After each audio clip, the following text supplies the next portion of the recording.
Gresham College presents London Theatre, Past Glories, Today's Success and Tomorrow's Opportunities by Julian Bird. Well, thank you. It's an enormous pleasure actually to stand here always and talk about one of what I think is one of the UK's longest standing creative industries, the theatre.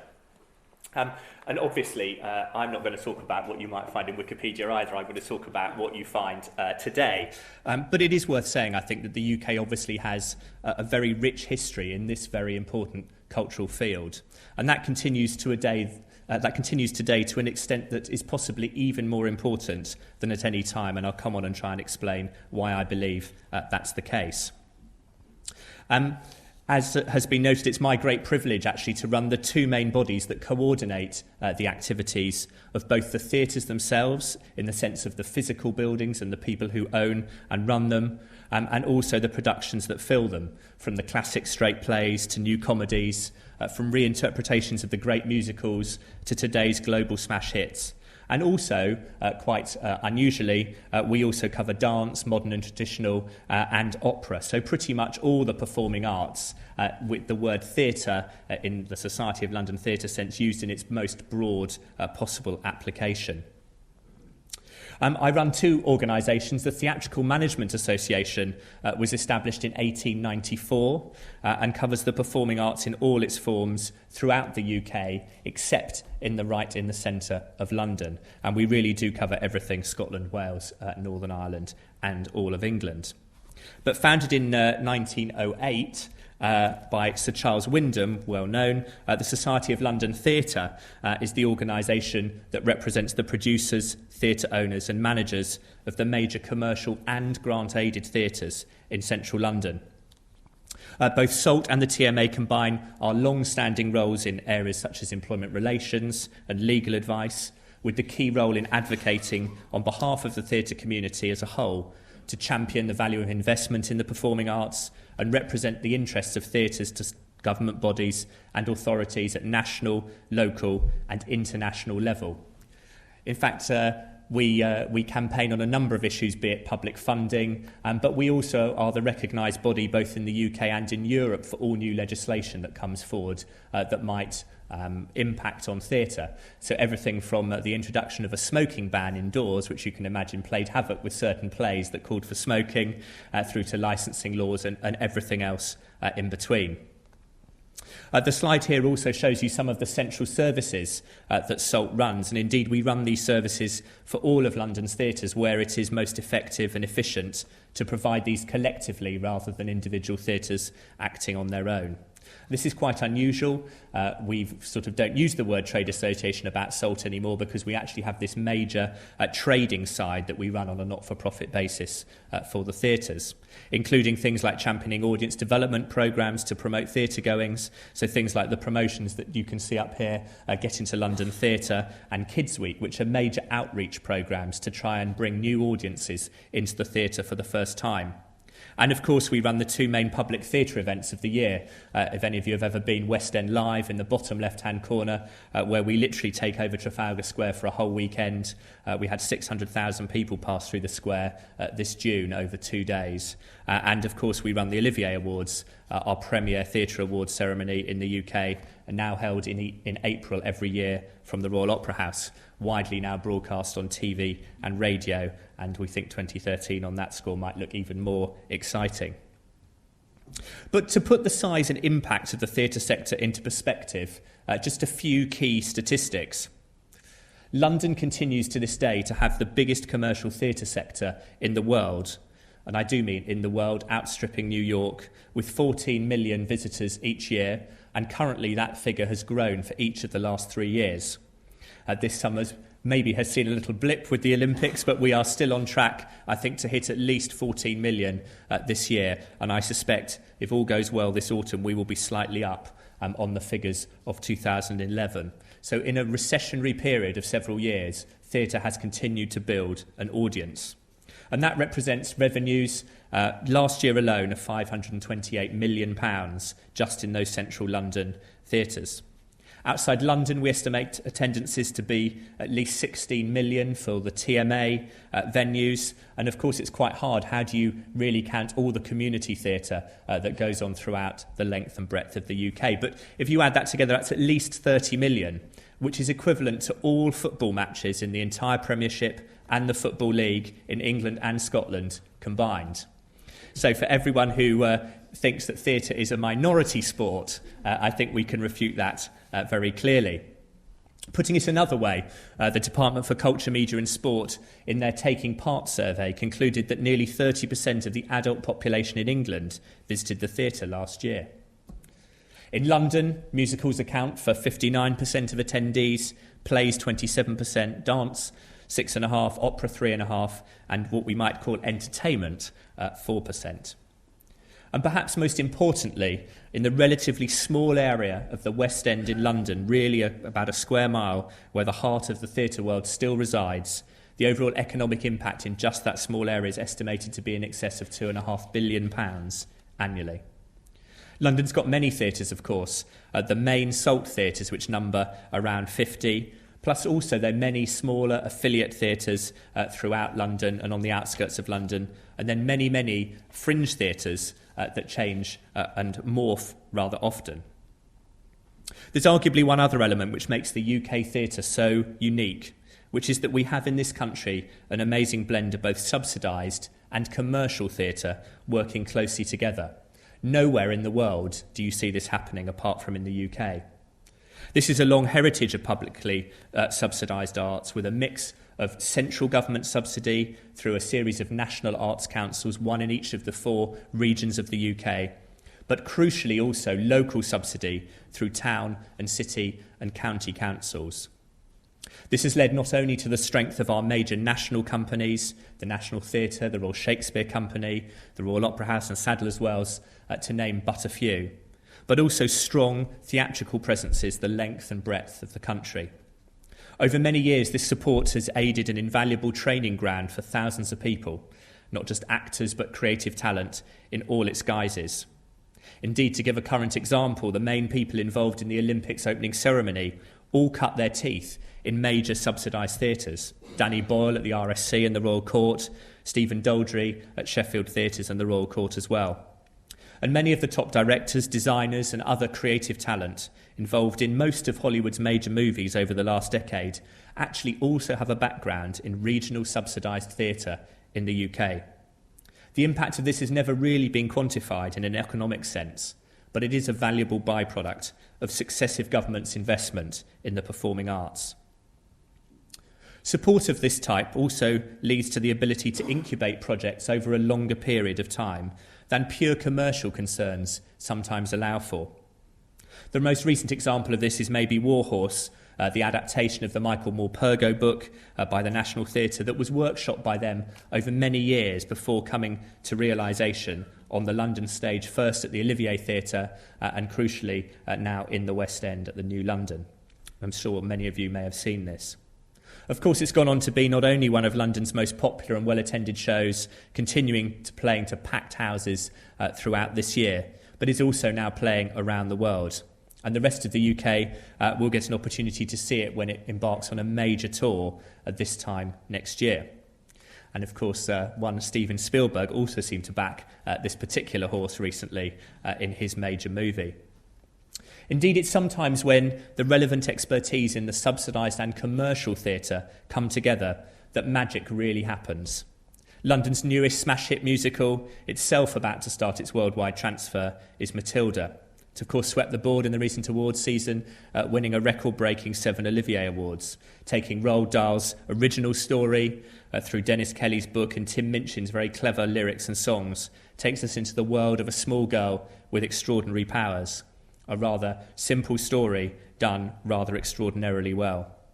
Of course, like Warhorse, Matilda's the product of one of our major companies, the RSC, but crucially in the West End with the aid of expertise from many in the commercial theatre world.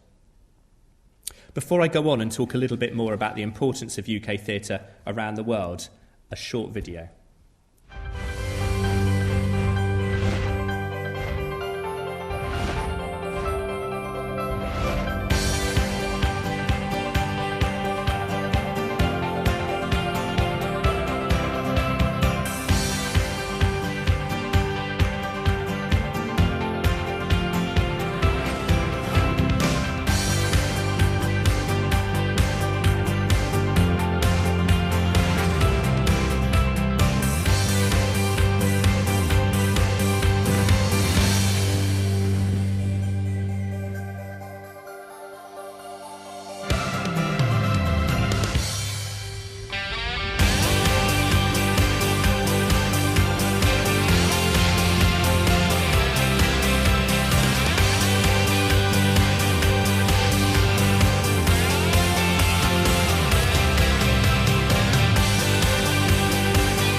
There we go. So hopefully that's our current promotional video for London Theatre, which is seen throughout the world. Hopefully you recognise a few favourites in there. But I think the one thing it does demonstrate is the breadth of what we have showing on the London stage at any time. And indeed, I could put that together in 6 months' time and you'd see a similar breadth. But what about the other side of the importance of UK and London theatre, that of the export of UK shows and creativity around the world? And for some of what follows the text and information, I'm really indebted to Nick Allott and his team at Cameron Mackintosh Limited. He and I put some of this together for another event recently, which we've taken and expanded for today. Of course, I've talked about some of the numbers and the statistics and the importance of London theatre in that sense. The other key creative industry most often quoted in financial terms is, of course, the film industry. So it might surprise you, therefore, to hear that the single highest grossing piece of entertainment is not a worldwide film hit, of which we know so much. Not James Bond, not a Harry Potter film, not The Great Avatar, not Titanic, but it's the musical play of The Phantom of the Opera, with over $5 billion grossed at the box office so far, followed closely by the musical play of Les Miserables, with $3 billion taken so far, and which in turn will soon be a major movie coming out, I believe, on December the 25th. These massive stage productions stand shoulder to shoulder in box office terms with the greatest of the Hollywood titles, and are joined by other musical plays snapping at their heels in terms of box office, such as Cats, Miss Saigon, Mamma Mia, and The Lion King. What's interesting about all these titles is that they were all created in the UK, with the exception of The Lion King, although most of that was written by two Englishmen, Elton John and Tim Rice. And they really represent the musical renaissance in London theatre during the 1980s and the 1990s, which went on to become not only huge hits in the UK, but a huge British export, and has also changed the way in which theatre is actually produced throughout the world. Most of these musical plays emerged as Britain crawled out of the recession of the late 70s into the aspirational 80s, and then spread globally into economies that were themselves beginning to boom. These titles actually became international franchises, if you like, with the difference from a traditional franchise being the level of hands-on control exerted in each market by the originating producers, necessary to oversee the quality of each production and also ensure that the audience in that city had an experience of it that was as close to that as you would have seen in London's original production. Very quickly, musical theatre became a significant British export, bringing substantial revenues actually back to companies in the UK in the form of royalties and profits. Indeed, a recent series on BBC 4, which was then subsequently shown late at night on BBC 2, expanded on some of the issues around this. It's fair to say that for most of the last century, the traditional markets for live musical theatre were the English-speaking North Americas and Australia. The first of the newer markets to recommend the economic potential of blockbuster musicals was, of course, the economy of Japan. And it's significant that about 20 years and $1.4 billion later, all the titles I've mentioned above remain in performing repertoires of the largest Japanese companies. In the US, the British created a new production model, opening offices and production companies in New York to reproduce their own work, rather than the traditional model of old of licensing them to American counterparts. You may have seen recently that the National Theatre announced, I think just 10 days ago, that they now are going to open their own production office in New York.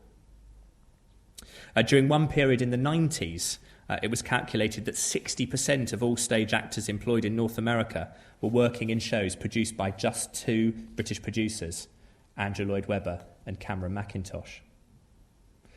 Like London, of course, the New York Port Authority and the Broadway League carefully calculate the annual economic impact. For 2011, the most recent statistics that they have, we think it contributed about $11 billion to the New York economy.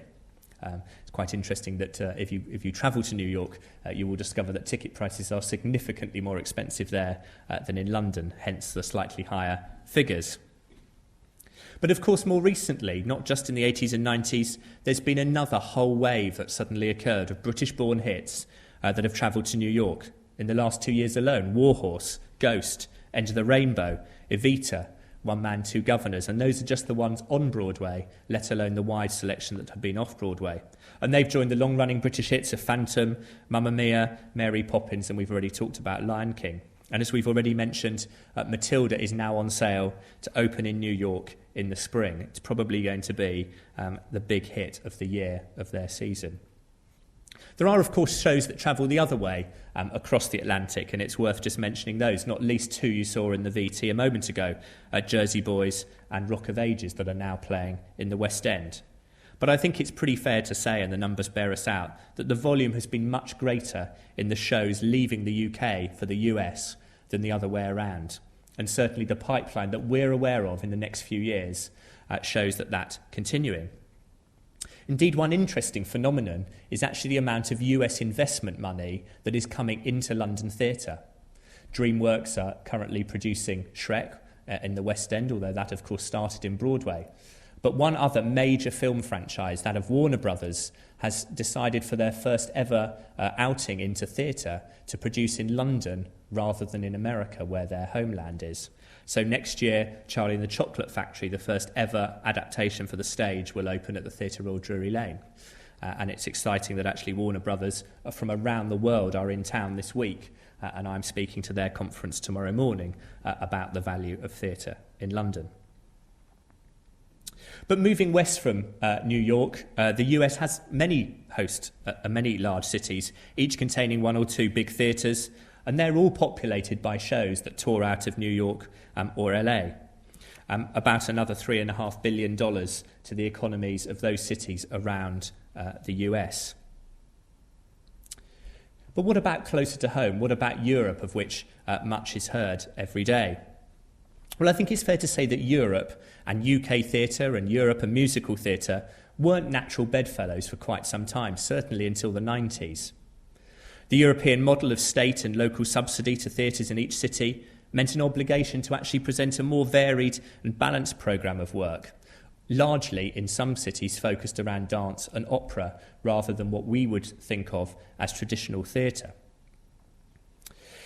It was actually in Germany, in Hamburg, where a German hedge fund manager, Friedrich Kurz, persuaded the city to let him take over a city-owned, run-down theatre, rent-free, for a production of Cats that he told them would run for about 15 weeks.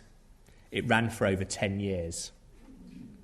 On the evidence of that potential, and with no way out of their own public subsidy dilemmas, over the next few years, another German financier embarked upon a programme of theatre building to accommodate the new musicals from abroad, and, as he hoped, would promote the development of Germany's own theatrical product. The latter has happened much less, the import of titles from the UK much more. His biggest theatre complex was actually built specifically for Miss Saigon on the outskirts of Stuttgart. Contained a 1,600-seat theatre, 2 hotels, restaurants, a shopping arcade, and its own underground railway station. A massive capital investment to support just one production. A project that was budgeted to recoup its total costs after the show had played 9 years in that theatre at capacity. Miss Saigon ran for 10 years, and he recouped his entire investment. And of course, this is continuing throughout Germany now, but crucially on a licensed basis. So not the basis that happens so much in the US, where British producers tend to keep control of their product. It tends to work on a licensed basis. For example, there is a production of Starlight Express that's still running 20 years later in Bochum, and has generated over 25 million euros annually for that town. In much of the rest of Europe, the story is, if not exactly the same, then at least very similar. If you drew a line horizontally through the middle of Europe, you'd see two very different theatrical cultures.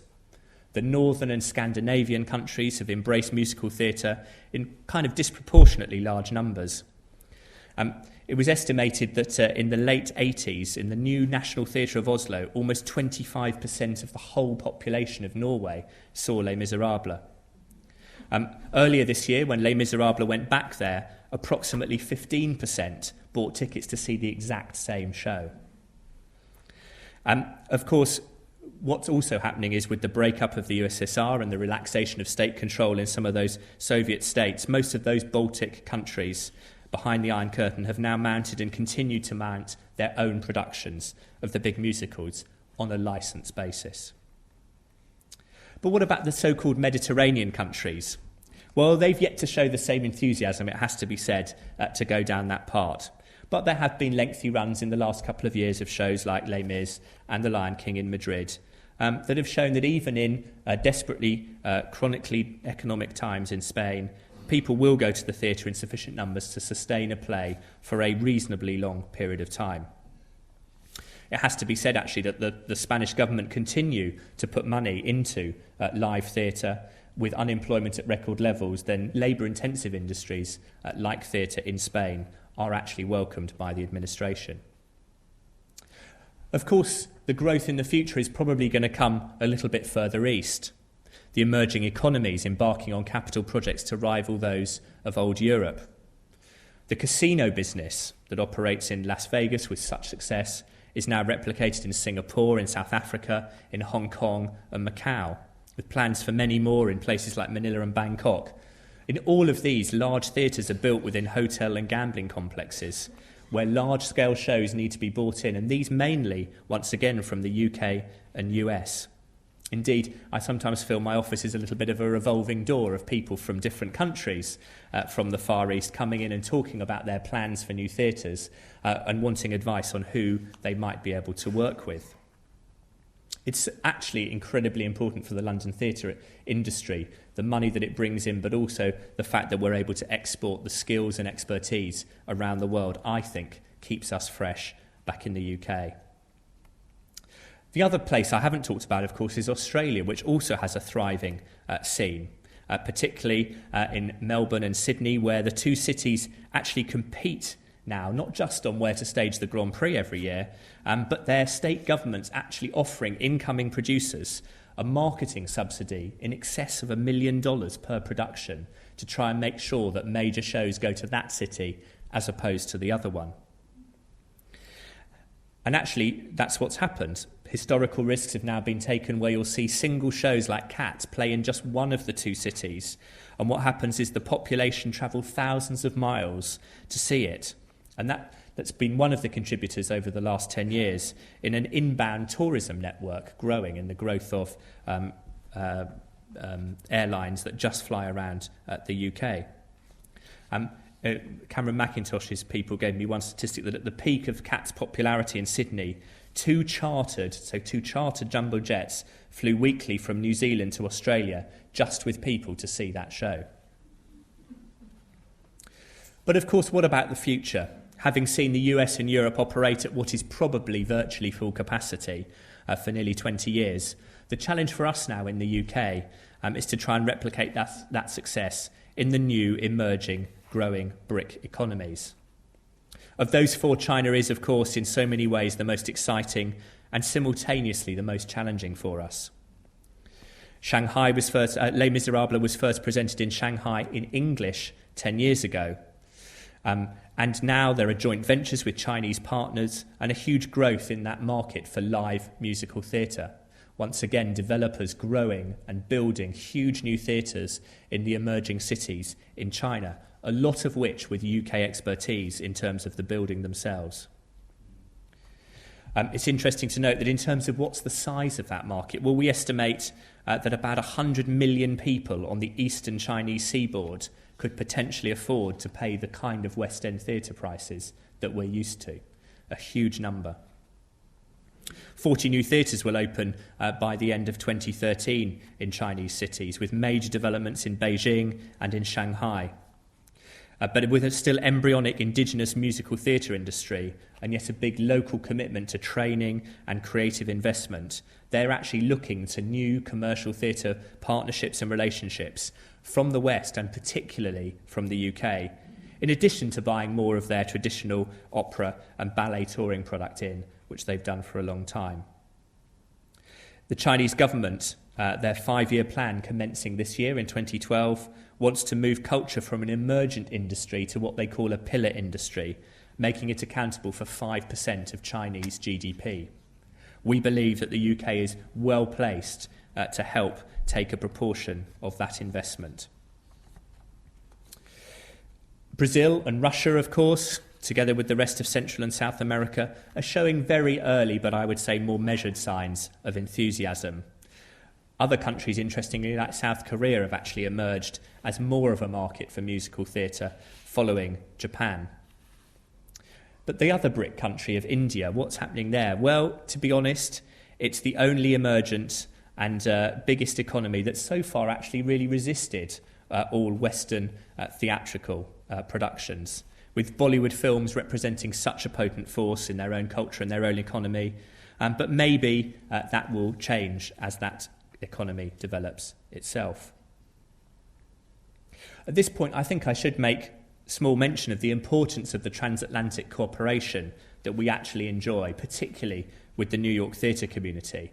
In talking in the way I have, it makes it sound terribly competitive. Actually, with a small c, of course it is, but actually we cooperate and work with them very, very closely, covering productions, moving from one country to another, but also talent, so actors and the creative talent, directors and designers that I've talked about, but also investment. Over many years, the volume of those productions and talent and individuals that's flowed between the two cities has been substantial, and probably greater today than at any time in our history. Needless to say, the theatre community's work in outreach, education and cultural identity continues to be an essential part of the sector's work in London and the UK. Indeed, SOLT runs two of the main theatre charities in the UK. One, the Theatrical Development Trust, focused entirely on bringing new audiences and giving them an experience of theatre for the first time in their lives. And the second is the only charity in the world that trains new producers. You'll be aware of many organisations that train designers, train directors, and of course train actors. No one actually trains producers in how to produce theatre. Well, we now do, and we'll have exciting discussions underway for some of that to be replicated in America as well. And of course, it's important to pay tribute to the thousands of individuals and corporate organisations that enable us to do all that work. I believe that truly we can claim in the UK today to have the largest, most diverse and most successful theatre scene. Successful not just in pure economic terms, but also successful in the large volume of jobs that it offers, and successful in the contribution that it continues to offer to our cultural landscape. But what of the future? Well, arguably, London theatre has never been as strong. 3 successive years of growth, a wide and flourishing mainstream and fringe sector, highly acclaimed worldwide. But there are some clouds on the horizon. Continued public funding cuts must have an impact in the long term. These not just national government cuts, but also the inevitable cuts that are going to come from local authorities from April next year. Some of you will be aware that the current government unwinds some of their decisions on council tax next April, which will put a huge strain on individual towns throughout the length and breadth of the UK. The emerging signs of cuts to culture budgets are already very worrying. One other very recent thing which gives us even more cause for concern are the new proposed exams for those approaching 16. These will have no compulsory arts element for the first time. And the long-term impact of that proposal, if it goes ahead, may truly actually be the most damaging of all. But that's the negative side. As I noted earlier, major opportunities continue to lie in the international work and in attracting tourists to the UK to see our acclaimed West End. I spent the vast majority of my summer, one way or another, doing media or doing government investment events, entirely focused on trying to raise the profile of UK theatre and London theatre while the Olympics was going on. The early signs are, and it is early, that is going to pay dividends. We're very excited about the next 2 or 3 years. Some of you may want to ask about new productions coming into London in the coming period. But what's great for us is to see that when a theatre becomes available, the volume of productions that want to hire that theatre, we actually have an excess of supply in terms of productions compared to demand. I mentioned Charlie and the Chocolate Factory. Other major shows open over the next 6 months, including the Spice Girls musical Viva Forever, The Bodyguard, Cabaret opening soon, and then several other new musicals. Very, very exciting times. But technology moves on, things change, but fundamentally theatre actually remains the same. I thought what better to finish with than a quote that you will have heard often from the opening lines of The Empty Space, in which Peter Brook wrote, "I can take any empty space and call it a bare stage. A man walks across this empty space while someone else is watching him, and that's all that's needed for an act of theatre to be engaged." Thank you.